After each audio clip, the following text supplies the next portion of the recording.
रात्रीच्या 10:30 वाजलेले आहेत. तुम्ही बघू शकता की हे रात्रीचं गोबर कसं भर रस्त्यात उभं आहे. सुमसाम एरिया आहे, एकटाच आहे. गोबर फक्त माझी फाटली, त्यातनी मी काय करू काय नाही सुचत नव्हतं. पण बारका पिल्यासारखं वाटत होतं. मान जशी वळवली उडून गेलं, फक्त उडतंय जातंय. आणि मी फाटलेली पण कसं पकडावं हे सुचत नव्हतं. धरण्याचा प्रयत्न करत होतो. दिसता स्क्रीनी निम्मी हवा टाईट, पकडू कसं ह्याला. त्यातून म्हटलं त्याला रस्ता क्रॉस करून द्यावा, बघावं कसं कसं सीन आहे तो.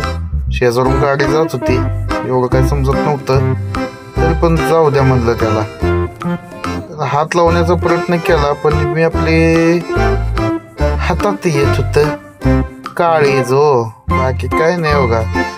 गेलं त्याच्या पलीकडे रस्त्याचे केलं, क्रॉस केलं त्यानं. तिथून पुढे म्हटलं जाऊया आता आपण आपल्या मार्गानं. गेलंय रस्त्याच्या पलीकडं. रस्त्याला कोण सुद्धा नाही, एकटाच आहे. मधोमध गाडी लावल्या, इकडं बी गाणं मारा कोण नाही, इकडं बी गाणं मारा कोण.